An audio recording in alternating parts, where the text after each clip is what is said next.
नमस्कार दोस्तों, मैं शुभम सरी डिजायर पॉइंट के चैनल पर बेटा आपका हार्दिक स्वागत करता हूं और आपसे उम्मीद भी ये करता हूं कि आपने पहले क्लासेस देख ली होंगी ताकि आपकी ये जो क्लासेस चल रही हैं वो आपके सब सीक्वेंस में समझ में आ जाए। देखो, चीज़ों को सीक्वेंस में समझना ज़्यादा ज़रूरी है। ये नहीं कि हमने क्लासेस कहीं से भी उठाए देखना शुरू कर दिया फिर हमने कहा समझ में नहीं आया। समझ में जब ये आता है जब हमें ये पहला पता हो कि सर पहला टॉपिक क्या था, उसके बाद सर ने क्या टॉपिक पढ़ाया, अगला क्या पढ़ाएंगे और क्यों पढ़ाने जा रहे हैं। ये मेन चीज़ होती है टॉपिक्स के अंदर। तो आपको यही चीज़ समझनी है कि सर ये क्लास है, हमारी है 12th क्लास है, मजाक नहीं है।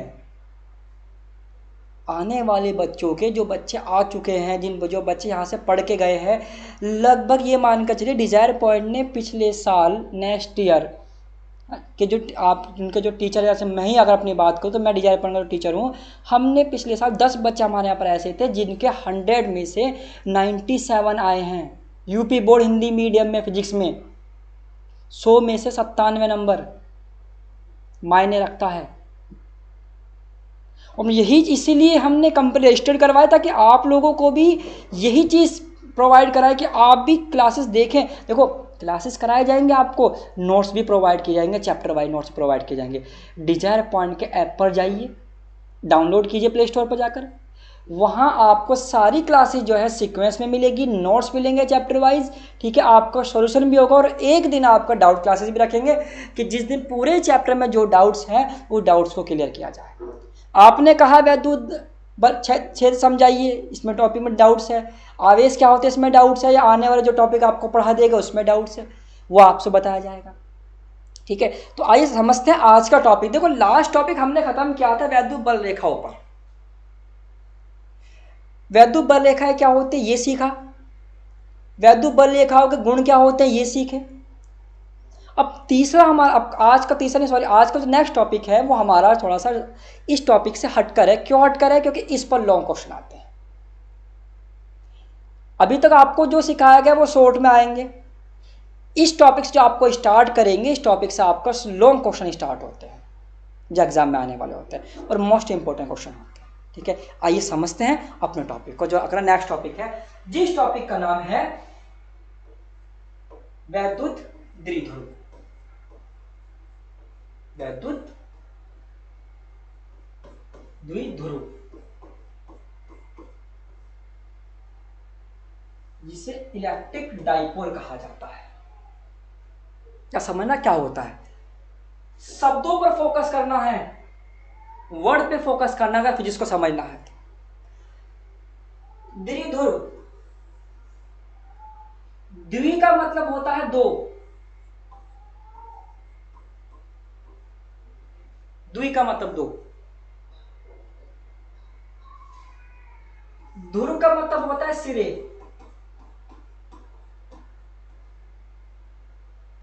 जो चुंबक में होते हैं दो ध्रुव, एक नॉर्थ एक साउथ, ऐसे ही इसमें होते हैं वैद्युत द्विध्रुव। चुंबक के वो हो गए चुंबकीय द्विध्रुव। यहां बात कर रहे हैं वैद्युत द्विध्रुव की। वहां नॉर्थ और साउथ पोल हैं, वो चुंबक के द्विध्रुव हो गए, चुंबक के द्विध्रुव हो गए, उसे बोलेंगे मैग्नेटिक डाइपोल। यहां पर वैद्युत द्विध्रुव है, वैद्युत में हम आवेशों की बात कर रहे होते हैं तो यहां प्लस और माइनस आवेश होंगे। चुंबकीय द्विध्रुव में क्या था, एक नॉर्थ पोल एक साउथ पोल अलग अलग हैं, ठीक है। ऐसे यहां पर भी दोनों अलग अलग होंगे, एक प्लस का होगा एक माइनस का होगा। मतलब क्या होगा सर, वैद्युत द्विध्रुव का मतलब क्या होगा सर, जिसमें पूरा द्विध्रुव का, वैद्युत द्विध्रुव का क्या मतलब हो गया कि सर एक ऐसा निकाय, निकाय का मतलब है सिस्टम, जो दो चीजों से मिलकर बनता है उसे निकाय कहा, उसे सिस्टम कहा जाता है, निकाय कहा जाता है। तो वैद्युत द्विध्रुव एक ऐसा निकाय होता है जिसमें दो आवेश होते हैं, एक प्लस का एक माइनस का, दोनों विपरीत प्रकार के होते हैं, समान प्रकार के नहीं होते। जब हमें द्विध्रुव कह रहे हैं, अदरवाइज क्या कहते हैं, ध्रुव कहते हैं। अच्छा, ध्रुव का मतलब क्या है? अब चुंबक है, आप जानते हैं कि अगर हम चुंबक को, जिसमें दो पोल है नॉर्थ और साउथ है, अगर हमने चुंबक के ऊपर लोहे का चूरा डाला, सामान्य चीजों को, या चुंबक को लोहे के चूरे में डाल दिया तो सबसे ज्यादा लोहे का चूरा कहाँ चिपकेगा, लोहे का डस्ट कहाँ पर चिपकेगा, कहाँ पर अट्रैक्ट होगा? आप जानते हैं कि सर लोहे का जो सबसे ज्यादा डस्ट अट्रैक्ट होगा वो इनके सिरों पर अट्रैक्ट होगा। बिल्कुल सही बात है। तो जिन सिरों पर आकर्षण क्षमता ज्यादा होती है उन सिरों को ध्रुव कहा जाता है, पोल कहा जाता है। अभी north pole, south pole, mid में मध्य बिंदु, मध्य में नहीं है तो मध्य को नहीं कहा गया। ऐसे ही वैद्युत कि सर एक ऐसा निकाय कि जिसमें दो आवेश हों, एक माइनस का हो एक प्लस का हो, और एक इनके बीच की भी कोई ना कोई दूरी है, तो इनके बीच की भी दूरी कोई ना कोई होगी जिसे हम 12 कहते हैं। 12 क्यों कहा? एल भी कह सकते थे, 12 इसलिए कह दिया ताकि जब हम इसका मध्य बिंदु ज्ञात करेंगे तो हम कह देंगे आधी डिस्टेंस एल, आधी डिस्टेंस एल। अगर आप एल कहोगे दूरी को तो L/2 L/2, वो सॉल्यूशन करने में थोड़ी सी प्रॉब्लम आपको क्रिएट हो जाएगी। लेकिन 12 में क्या हो जाएगा कि सर आधी डिस्टेंस एल, आधी डिस्टेंस एल। चुंबकीय द्विध्रुव हम पढ़ेंगे चुंबकीय क्षेत्र वाले में। अभी वैद्युत द्विध्रुव की बात करते हैं तो अपने टॉपिक पर डिस्कस करते हैं। आपको ये चीज समझा दी कि द्विध्रुवी ध्रुव का मतलब क्या है। द्वि का मतलब हो गया दो, ठीक है, माइनस का एक प्लस का। ध्रुव का मतलब होगा सिरे कौन से कि जहां पर आकर्षण क्षमता ज्यादा होते हैं उनको सिरे कह दिया।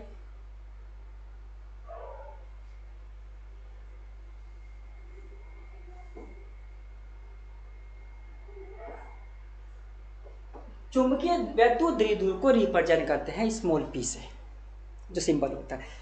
वैद्युत द्विध्रुव क्या होगा? वैद्युत द्विध्रुव दोनों में से एक माइनस का एक प्लस का, देखो एक नेगेटिव एक पॉजिटिव। आप जानते हैं इलेक्ट्रॉन की वैल्यू प्रोटॉन की वैल्यू आवेश की बराबर होती है। कितनी होती है? 1.6 मल्टीप्लाई 10⁻⁻19 कूलम। तो इसीलिए जब दोनों आवेश कैसे हैं, दोनों आवेश परिमाण में तो बराबर हैं। परिमाण मतलब जो उनका मान है उसमें तो बराबर है, लेकिन प्रकृति अलग अलग है, नेचर अलग अलग है। नेचर कैसे अलग है? ये नेगेटिव का है, ये पॉजिटिव का है। तो वैद्युत द्विध्रुव एक ऐसा निकाय होता है जिसमें दो विपरीत प्रकार के आवेश होते हैं जो परिमाण में समान होते हैं, इनसे मिलकर बनता है वैद्युत द्विध्रुव। तो जो समझा उसी को लिखना होता है परिभाषा में। पी वैद्युत द्विध्रुव, दोनों में से कोई सा एक आवेश, उनके बीच की दूरी के गुणनफल के बराबर होता है। यानी कि परिभाषा से फॉर्मूला बनाओ या फॉर्मूले से परिभाषा, दोनों चीज आपको आनी चाहिए। समझना, ये किसका चिन्ह है? बराबर का चिन्ह है। ये किसका चिन्ह है? गुणा का चिन्ह है। 12 क्या है? इन दोनों के बीच की दूरी है। माइनस प्लस क्यों क्या है? आवेश है। अगर इस टॉपिक में यूज होने वाले हर शब्द का मतलब आपको पता तब आराम से कर लोगे। तो वो क्या कहता है कि सर वैद्युत द्विध्रुव जो है P, दोनों में से कोई से एक आवेश, उनके बीच की दूरी, वैद्युत द्विध्रुव दोनों में से कोई से एक आवेश, उनके बीच की दूरी के गुणनफल के बराबर होता है। यानी कि जो चिन्ह होते हैं प्लस के माइनस के, उनको कैसे बोलते हैं? के गुणा, के बराबर, के भाग, इस तरीके से के का वर्ड यूज करके, के शब्द को यूज करके। तो वैद्युत द्विध्रुव दोनों में से कोई से एक आवेश तथा उनके बीच की दूरी के गुणनफल के बराबर होता है। बात समझ लगा? इसको बोलते हैं वैद्युत द्विध्रुव। एक ऐसा निकाय जो दो विपरीत प्रकार के आवेशों से मिलकर बनता है। इसमें एक माइनस का होता है, एक प्लस का होता है, जिनका परिमाण बराबर होता है। उसको पी से रिप्रेजेंट करते हैं। आवेश का मात्रा की बात करें कूलम, दूरी का मात्रा की बात करें मीटर, कूलम मीटर। देखो इसको मीटर स्क्वायर मत कर देना। मीटर स्क्वायर कब करते हैं? अगर L मल्टीप्लाई L होता तो L स्क्वायर होता, तब आप क्या करते? Metre square. अब ये L प्लस L है 12, तो इसे आप मीटर ही तो कहोगे। नंबर का मात्रक थोड़ा होता है, तो कूलम मीटर। विमा सूत्र की बात करें, आवेश का विमा सूत्र होता है 80, लेंथ का हो गया L, 80L। बात आती क्लियर होगी? सर ठीक है, आपने ये भी बता दिया कि वैद्युत द्विध्रुव क्या है, एक निकाय है जो विपरीत प्रकार के आवेशों से मिलकर बनता है। आपने ये भी बता दिया कि मात्रा क्या है, आपने ये बता दिया विमा सूत्र क्या है। अब तीसरा पॉइंट, सर एग्जाम्पल क्या है इसका, समझो। मेन चीज यही है, एग्जाम्पल।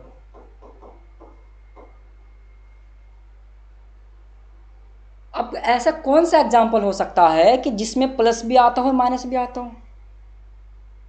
बिल्कुल है, NaCl, नमक। बिना नमक के शिकंजी थोड़ा बना लोगे, नमक जरूरी है। एक प्लस एक माइनस, NaCl हो गया ना। वैद्युत द्विध्रुव HCl, एक प्लस का एक माइनस का। H2O, एक प्लस का एक माइनस का। अब दूसरी बात, ये अणु हैं, मॉलिक्यूल्स। तो इसका मतलब क्या हुआ कि वैद्युत द्विध्रुव का एग्जाम्पल क्या होता है? मॉलिक्यूल्स होते हैं, अणु होते हैं। कौन से? ये जिसमें प्लस का हो माइनस का आवेश हो। ये वैद्युत द्विध्रुव मोस्ट इंपॉर्टेंट टॉपिक है, क्योंकि इसी की सहायता से हम 2 लॉन्ग करेंगे और जो एग्जाम में आते हैं। ठीक है, अगर बात समझ आ गया तो ये आपका क्या होगा? वैद्युत द्विध्रुव। अब आइए समझते हैं कि सर इसकी हेल्प से कौन सा लॉन्ग एग्जाम में आता है और मोस्ट इंपॉर्टेंट लॉन्ग है। ध्यान से समझना, आएगा एग्जाम में। डायग्राम अगर आप एग्जाम्पल का समझ गए तो आप आराम से चीजों को समझ जाएंगे। ठीक है, आइए समझते हैं हमारे एग्जाम में क्या होता है, क्वेश्चन क्या होगा, लॉन्ग क्वेश्चन कौन सा आएगा, कैसा आएगा, समझना।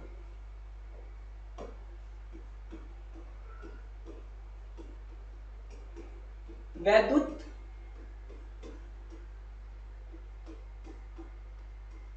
द्विध्रुव की सहायता से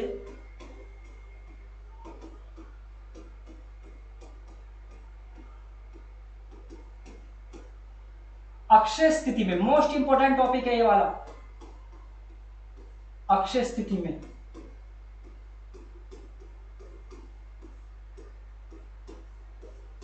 वैद्युत क्षेत्र की तीव्रता, वैद्युत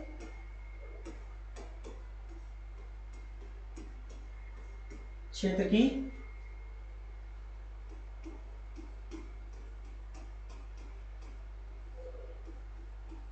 तीव्रता के लिए व्यंजक।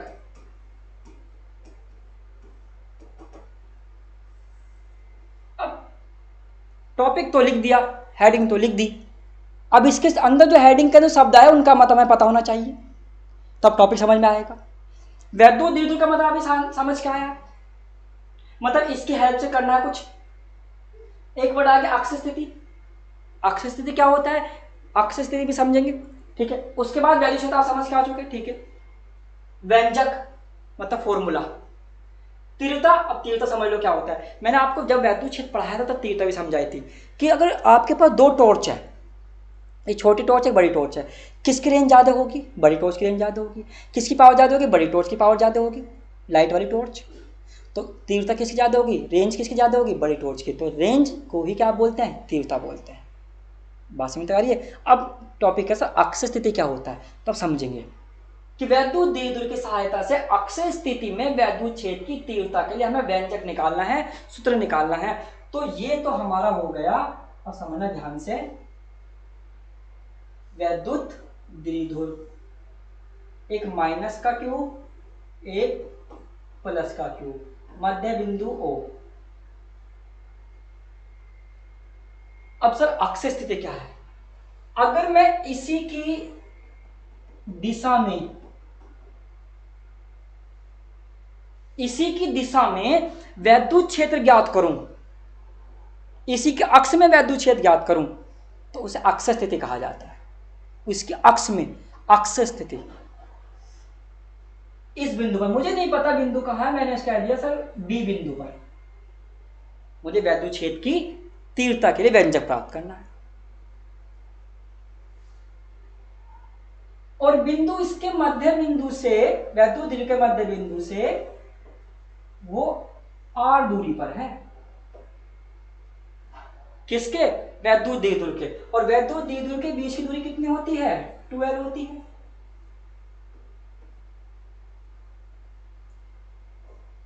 तो आधी लाइन कितनी हो गई? L। आधी लाइन कितनी हो गई? L। इसीलिए हम 12 लिया था डिस्टेंस।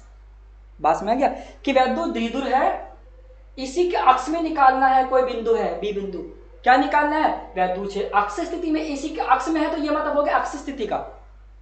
वैद्युत क्षेत्र निकालना है, व्यंजक फॉर्मूला निकालना है वैद्युत क्षेत्र का, जो आप पढ़ के आ चुके हैं फॉर्मूला, E बराबर 1/4π Q/r वाला, उस वो फॉर्मूला निकालें। लेकिन फॉर्मूला वैद्युत द्विध्रुव की सहायता से निकालना है।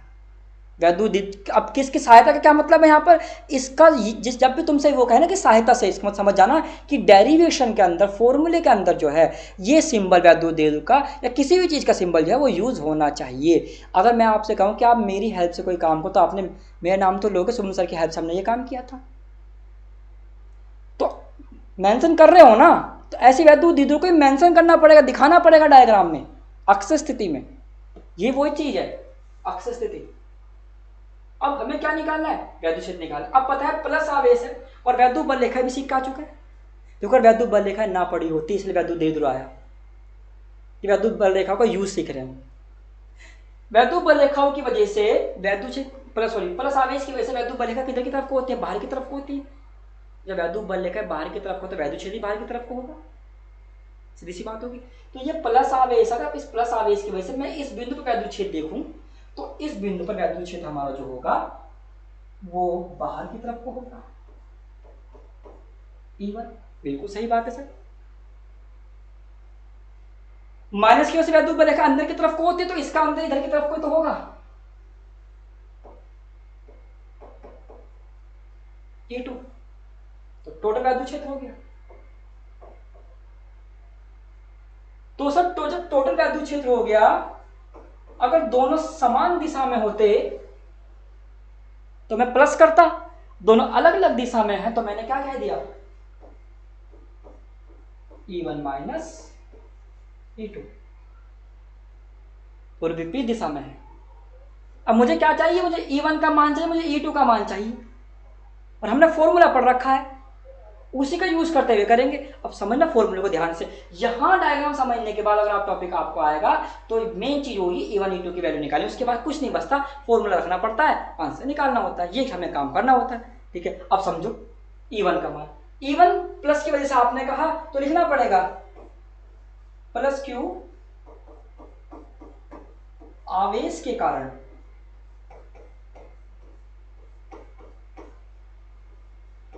प्लस Q आवेश के कारण E1। क्या फॉर्मूला था वैद्युत क्षेत्र का? 1/4πε0 इंटू Q/r²। पहले हमने फॉर्मूला लिख लिया, अब हम समझेंगे फॉर्मूला से E1 की वैल्यू निकालनी है। अब देखो ये मान तो जो का त्यों रहेगा, कौन सा वाला? ये वाला। चार्ज प्लस का है तो प्लस का रहा। अब r² निकालना है, r निकालना है। अब हमारे फॉर्मूले, मैंने आपको पहले भी कहा था कि हमारे फॉर्मूले में जो r होता है उस r का मतलब होता है जहां पर आवेश रखा है वहां से, और जिस बिंदु पर आपको वैद्युत क्षेत्र निकालना है वहां तक की दूरी होता है r। ये नहीं r की मध्य बिंदु यहां से कि ये r है, नहीं, जहां पर आवेश रखा है वहां से और जिस बिंदु पर वैद्युत क्षेत्र निकाले वहां तक की दूरी। अब r निकालना है, प्लस Q आवेश है, प्लस Q आवेश की वजह से हम r यहां से काउंट करेंगे, बिल्कुल ध्यान रखना। कहां से माध्यमिक? क्योंकि इसकी रेंज यहां से स्टार्ट होगी, इसकी रेंज तो यहां से स्टार्ट होगी। जब आप प्लस Q वजह से निकालते हो इसकी रेंज यहां से स्टार्ट हो रही है, जब आप प्लस Q की वजह से निकालो इसकी रेंज यहां से स्टार्ट हो रही है। तो ध्यान से समझेंगे बेटे इस टॉपिक को, यही आर मेन इंपॉर्टेंट है कि कौन सा आर लेना है। देखो हमने दूरी यहां से काउंट करेंगे, इस बिंदु से, मध्य बिंदु O से यहां से काउंट करेंगे। पूरा निकाय है, इसकी लेंथ L, इसकी लेंथ, पूरी लेंथ कितनी है? 12। अगर आप मध्य बिंदु से काउंट करोगे तो इतनी लेंथ तो आप छोड़ रहे हो, इतनी लेंथ तो आप काउंट नहीं कर रहे हो, ये दूरी तो आप काउंट नहीं कर रहे हो, क्योंकि जब आप माइनस की दूरी काउंट करोगे, माइनस की वजह से वैल्यू क्षेत्र निकालोगे, तब आप यहाँ से काउंट करोगे। जब आप प्लस से निकालो तब आप यहाँ से काउंट करोगे। तो जब आप यहाँ से प्लस की वजह से निकाल रहे हो तो आप दूरी मध्य बिंदु O से काउंट कर रहे हो, तो बेटे इतनी दूरी तो आपने छोड़ दी, ये तो काउंट नहीं कर रहे हैं। दूसरी बात NaCl है या दूध दूर है, क्या ऐसा संभव है N को अलग कर दो, L को अलग कर दो, Cl को अलग कर दो? नमक नहीं कर सकते, नमक में से क्या Na सोडियम अलग हो गया, क्लोराइड अलग हो गया? नहीं हो गया ना, है तो वो एक ही ना। वही बात मैं समझा रहा हूँ कि ये एक है पूरा, लेकिन जब दूरी यहाँ से काउंट कर रहे हो तो इतनी L काउंट नहीं कर रहे ना, इतनी L तो आपने काउंट नहीं करी। तो काउंट नहीं करी इसी चीज को हम इस R की जगह पर कैसे लिखते हैं? R - L करके, क्या आपने काउंट नहीं करी। आपने प्लस की वजह से लिखा तो मध्य बिंदु ओ से काउंट करी है, इतनी दूरी काउंट नहीं करी क्योंकि वह दूर डी दूर का हिस्सा था। ठीक है, क्योंकि आपने E1 निकाला, आर स्क्वायर है तो ये भी स्क्वायर होगी। बात समझ तक आ गई। अब E2 निकालना है,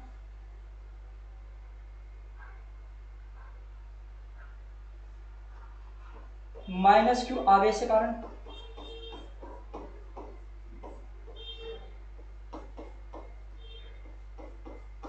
आवेश के कारण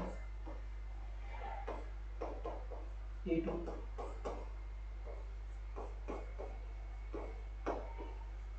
अब देखो फॉर्मूला तो यही रहेगा। अब जैसे आपने आपने ये सीखा माइनस वाला, अब ऐसे आप दूसरा सीखोगे।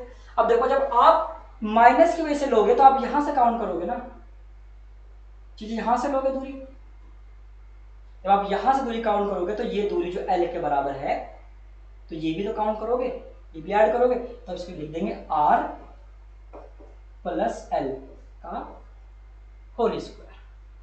E1 भी आ गई, E2 भी आ गई, दोनों वैल्यू आ गई, माइनस में ये प्लस में, दोनों को समीकरण नंबर 1 में रख देंगे।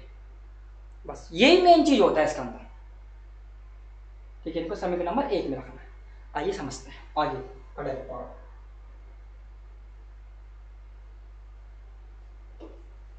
रखिए E1 का मान रख दिया,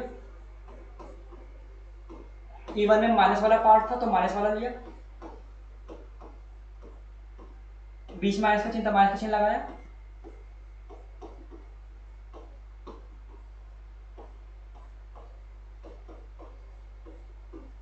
दोनों चीज लेगी। अब इसको सॉल्व करना है, जो चीज कॉमन है उसे कॉमन ले में दिखा, दोनों में आवेश कॉमन है, 1/4 पे एप्सिलॉन का नॉट कॉमन है, ये बाहर आ गया, अंदर क्या रहा 1/r माइनस एल का whole square minus 1/r plus L का होल स्क्वायर। अब हमें इसका एलसीएम लेना है। होता है कभी कभी हम एलसीएम भी भूल जाते हैं। अब सिंपल तरीका बताऊंगा एलसीएम लेने का, कैसे एलसीएम लेना, समझना ध्यान से।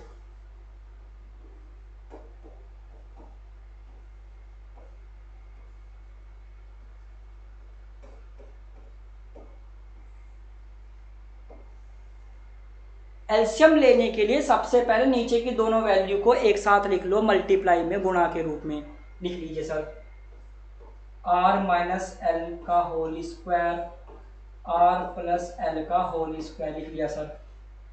हो गया अंदर, प्लस वाले को रख दो यहाँ पर, इसको रख दो यहाँ पर, इनका स्थान चेंज कर दो, इसको यहाँ पर, इसको यहाँ पर, इसको रख दिया, प्लस वाले को रख दिया माइनस वाले की जगह पर r प्लस एल, इसको रख दिया माइनस वाले की जगह पर r माइनस एल, बीच में जो चिन्ह है वो चिन्ह लगा दिया,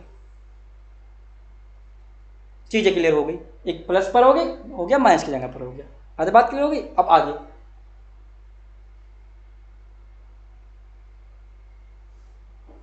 ये का हो गया सिंपल। देखो चीजें सिंपल समझो, लॉन्ग क्वेश्चन आएगा एग्जाम में, इंपॉर्टेंट पार्ट है एग्जाम में आने आना। अब ये नहीं कहा आपने इसको नहीं कर, बाकी चीज करके इसको बाकी को नहीं करा, ऐसा नहीं होने का। इस देखो 5 नंबर का लॉन्ग क्वेश्चन है, कितने स्किप करके जाओगे, कितना छोड़ के जाओगे, सीखना तो ही। तो देन अब इसको a प्लस बी के होल स्क्वायर से, इसको a माइनस के b के होल स्क्वायर से, तो करते हैं a प्लस बी का r square plus l square plus 2rl,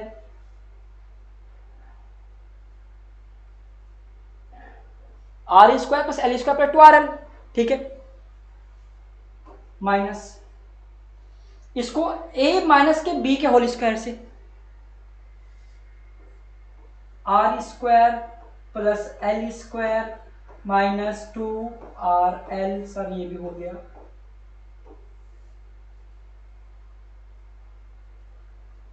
अब नीचे वाला पार्ट, इसको a माइनस के b का होल, ये आर माइनस के एल का होल स्क्वायर और आर प्लस एल का स्क्वायर, अगर हम इसको भी a माइनस के b और a प्लस के b के होल स्क्वायर से सॉल्व करने जाएंगे तो ये बहुत टफ हो जाएगा।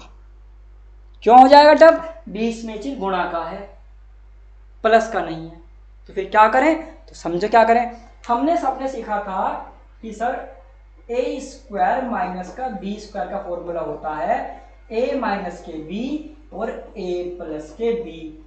ये तो पता है, सर्व समीकरण जिसको बोलते हैं मैथ में, उन्हीं का यूज करते हैं। ठीक है सर, तो सर ये तो अलग अलग है। मैंने कहा ठीक है कोई बात नहीं, मैं कहा ये तो पता नहीं, कहा सर ये पता है। तो मैंने कहा एक काम करो ना, अगर हम इसका स्क्वायर कर देंगे पूरे का तो इनका भी स्क्वायर हो जाएगा। बिल्कुल हो जाएगा।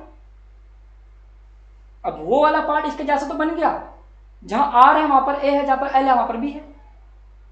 तो ये क्या हो गया? R square minus L square का होल स्क्वायर। सिंपल हो गई चीज सॉल्व। कितनी बड़ी टफ चीज कितनी इजी हो गई। यही चीज सिखानी डिजायर पॉइंट में आपको, इतनी टफ नहीं करना कि इसको ओपन करो मल्टीपल, नहीं ना। सर समीकरण सीखी है, उनका उपयोग करा, क्वेश्चन को सॉल्व किया। ठीक है, अब आगे करते हैं।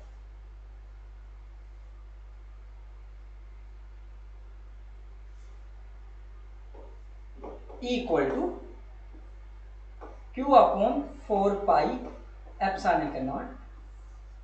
ये तो ये रहा R square plus L square plus 2 R L minus. अब जब आप ब्रैकेट ओपन करोगे, आप जानते हैं ब्रैकेट ओपन करें तो अंदर का जो साइन है वो चेंज हो जाएंगे। प्लस का हो जाएगा माइनस, माइनस का हो जाएगा प्लस। तो R square minus plus minus L square minus minus plus 2 R L plus, ये तो माइनस हो गया, ठीक है, minus plus minus minus minus plus 2 R L हो गया अपॉन नीचे का पार्ट तो सेम ही चल रहा है, R square minus L square का whole square. Step to step, ये नहीं कि मैं डायरेक्ट यहीं ओपन करके दिखा दूं, आप बाद में आप कंफ्यूजन कहाँ पर होती कि सर ये कैसे किया। अगर आप खुद भी अगर आप नोट्स बना रहे हो ना देखते देखते भी, तब भी आपको समझ में आ जाए। अब ये प्लस का ये माइनस का कैंसिल हो गया, बिल्कुल। ये प्लस का ये माइनस का कैंसिल हो गया। ये 2RL ये 2RL ये दोनों प्लस के हैं, ये तो जुड़ जाएंगे। तो क्या हो गया? इक्वल टू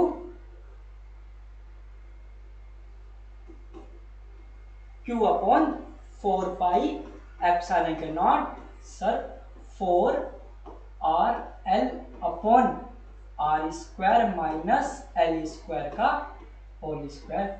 ये आ गया। अब ये वैद्युत क्षेत्र तो आ गया, बट वैद्युत द्विध्रुव की सहायता से नहीं आया, क्योंकि वैद्युत द्विध्रुव को मेंशन नहीं करा अभी तक। वैद्युत द्विध्रुव को मेंशन करना ही है, तो अब हमने क्या करा, हमने इसको सिंपल लिखा इस तरीके से, 4 को लिख दिया 2 इंटू 2, 4 को 2 गुणा 2 लिख सकते हैं, बिल्कुल 4 को 2 गुणा 2 कर दिया, R L upon R square minus L square का होल स्क्वायर। अब सर ये तो वैद्युत द्विध्रुव नहीं बना, मैंने कहा बिल्कुल अभी बनेगा, 2 मिनट बस। हमें पता है कि सर P बराबर किसके होता है, Q इंटू 12 के होता है। जी हाँ बिल्कुल होता है सर। तो मैंने कहा Q ये रहा जी, Q ये रहा, चाहे कोई सा भी बात तो एक ही है, और L ये रहा, बन गया वैद्युत द्विध्रुव। इसको मेंशन करना था, ये करना होता है, इसको बोलते हैं सहायता से। ये मेरी सहायता से करो तो मुझे तो लेकर चलोगे, वही बात मेन चीज के अंदर है। P बराबर Q इंटू 2 L, Q ये रहा 2 ये रहा L ये रहा, जिस पर एरो लगाया उनकी जगह पर क्या लिख दोगे, वैद्युत द्विध्रुव लिख दोगे। बीच में क्या बच गया, 2R बच गया। तो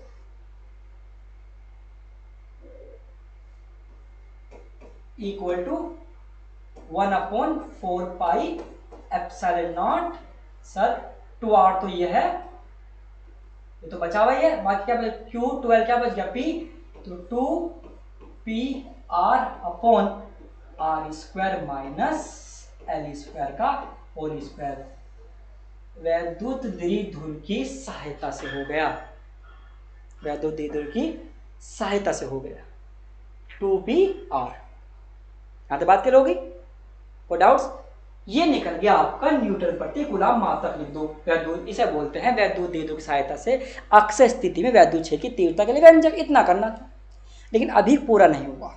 तो अब क्या बच गया, थोड़ा सा हल्का सा पॉइंट है क्या, कौन सा, पॉइंट ये रहा कि अभी तक तो आपने कहा कि ये r दूरी पर है, जरूरी है कि वो इतनी दूरी पर आपको मिले, क्या पता कितनी दूरी पर हो, मैक्सिमम कितनी डिस्टेंस हो, फाइंड है, कुछ ज्ञात तो नहीं है ना।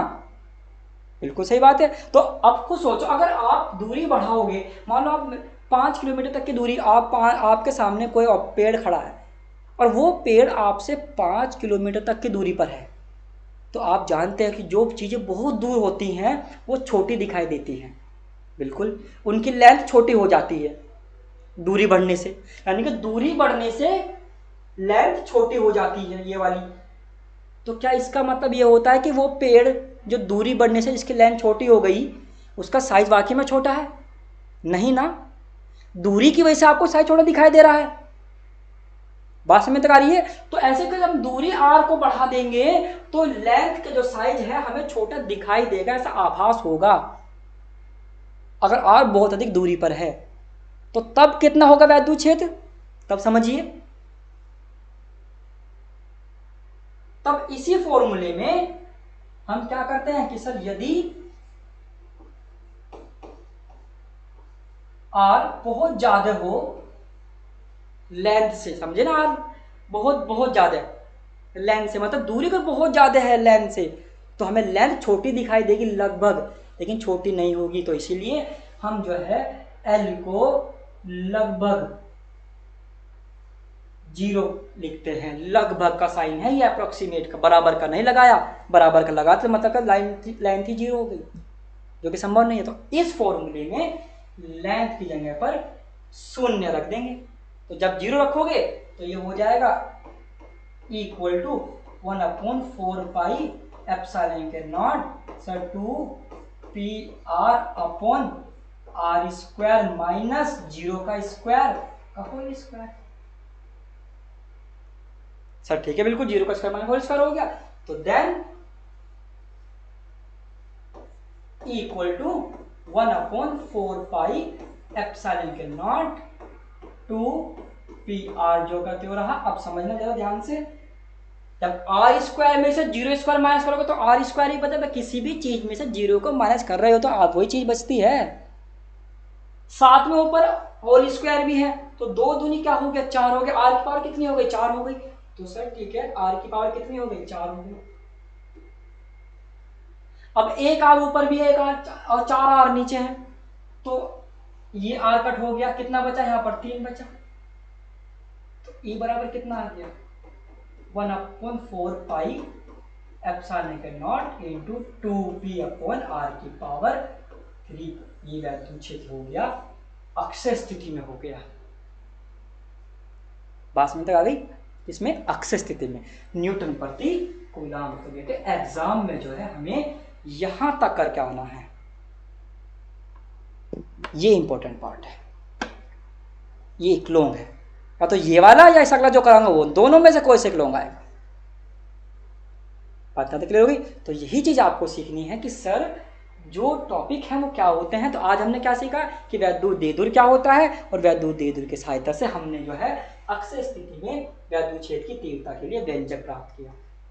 डायग्राम समझा, E1 E2 का मान निकाला। देखो ये E1 E2 का मान अगर हमने वैद्युत बल रेखा ना पड़ी होती तो कैसे निकल जाता, इसलिए वैद्युत बल रेखा का यूज हमने अक्षय स्थिति में का व्यंजक निकालने में भी किया, वैद्युत देदुर को समझने में भी किया, सभी चीजों में किया।